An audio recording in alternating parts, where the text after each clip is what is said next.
¿Qué es el PRI?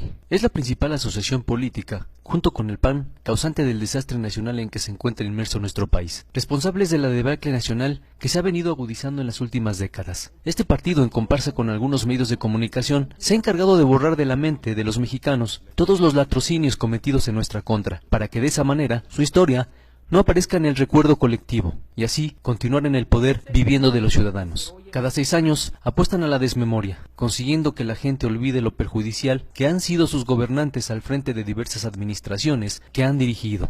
Memoria necesitan muchos que siguen creyendo que ellos son la solución, sin darse cuenta que en realidad son la causa de que México se encuentre hundido en una de las peores crisis de su historia. El PRI fue quien desencadenó la represión criminal en contra de los estudiantes inermes en 1968. Era ese el partido el que gobernaba cuando Echeverría y López Portillo emprendían la guerra sucia que dejó miles de muertos, centenares de desaparecidos y decenas de secuestrados por las fuerzas oficiales y que eran arrojados al mar desde aviones que despegaban de la base militar de Icacos en Acapulco. Es el PRI que por años hizo funcionar el campo militar número 1 como cárcel clandestina. ¿Desde cuándo Raúl Salinas de Gortari tenía vínculos con el narcotráfico?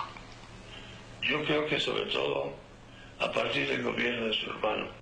Durante el régimen priista se fraguó el asesinato de muchos periodistas como Manuel Buendía. Es el partido que abandonó a su suerte a la población damnificada y sin vivienda en los terremotos de 1985.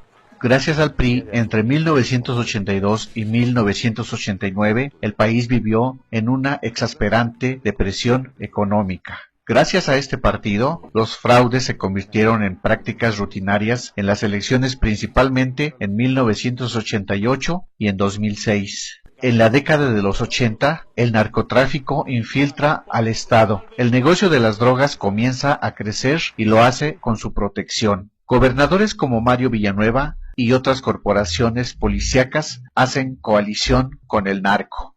Existe gente como Joaquín Gamboa Pascoe, líder vitalicio, que dirigirá la Central Obrera hasta 2016, sobre pretexto de sindicatos que llevan a cabo prácticas antidemocráticas del corporativismo. El PRI permite que quien ocupe puestos populares se enriquezca, se embolse partidas secretas y realice negocios turbios. Ejemplo, la Colina del Perro construida por José López Portillo o el Partenón de Arturo Durazo.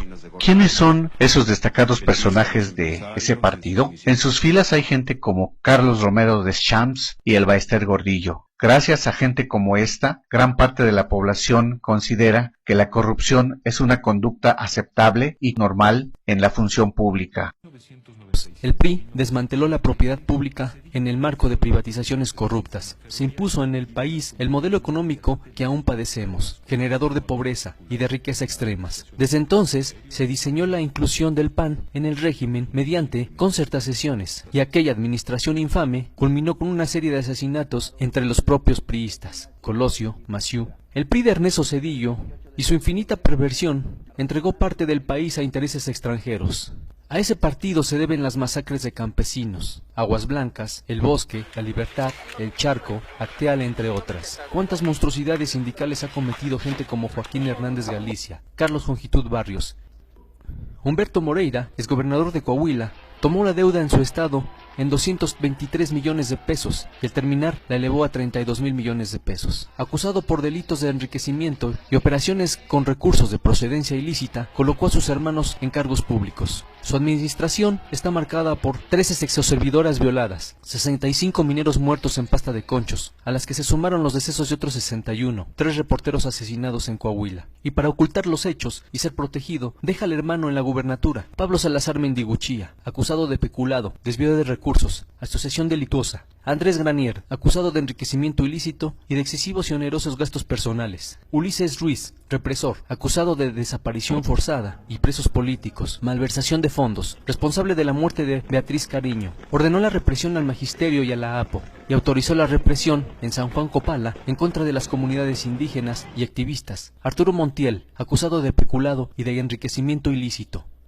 Para los priistas, la impunidad, la corrupción y el nepotismo y la relación con el crimen organizado es parte de la forma de gobernar. Enrique Peña Nieto y su administración, los índices delictivos y la violencia se multiplicaron en forma incontrolada. La entidad se situó como primera en feminicidios, creció el desempleo, se incrementó el número de pobres, se multiplicó la deuda del Estado, destinó miles de millones de pesos de dinero del erario a campañas de su imagen.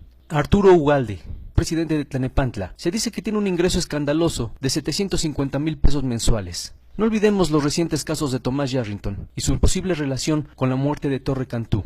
Y aliadas, las policías del PRI y el PAN cobran cuotas al crimen organizado por circular en sus carreteras. El PRI es un sistema en el cual se rola el poder, se protege al sucesor y al predecesor. Al margen de la ley, es un partido que ha causado la muerte de estudiantes, periodistas, opositores y hasta correligionarios.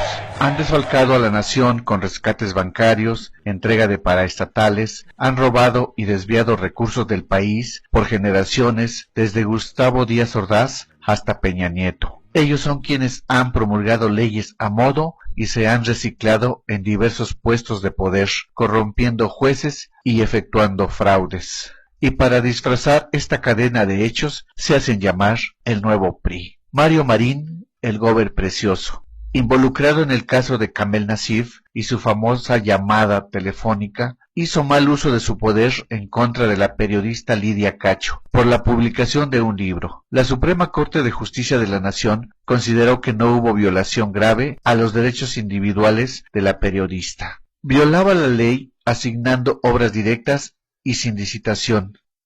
Han Ron, acusado de lavado de dinero, vinculado con el asesinato de los periodistas Félix Miranda y Jesús Blancornelas. Posesión de armas de uso exclusivo del ejército, fundó casas de apuestas como el Grupo Caliente, un hipódromo, un galgódromo, hoteles, centros comerciales y una cadena de centros de apuestas con sucursales en 19 estados del país. Eduardo Burs, su empresa Bachoco, tiene una deuda al fisco de casi 2,000 millones de pesos y fue corresponsable junto con el gobierno panista del incendio en la subrogada guardería ABC, donde fallecieron 49 niños. No aceptemos que con una dádiva compren nuestra conciencia. No perdamos la memoria, ya no seamos masoquistas. Olvidar es sinónimo de permitir que nos continúen saqueando. Hoy nos dan un tinaco, un bulto de cemento, un aparato electrodoméstico o dinero en efectivo a cambio del voto. El resto del sexenio nos aumentarán todos los precios y nos continuarán dejando con la quincena limitada. Y lo peor, viviendo en la incertidumbre laboral, con educación en decadencia, con la salud precaria y la inseguridad cotidiana de salir a las calles.